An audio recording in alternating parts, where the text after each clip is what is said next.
How to transfer money from Chime to Cash App.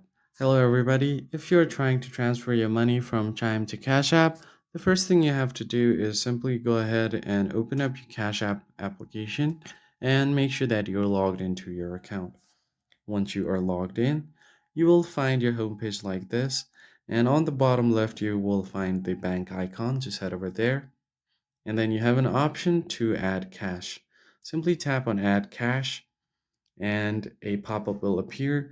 There are some pre-entered amount which you can choose from, or if you want to add custom amount, tap on the three dots.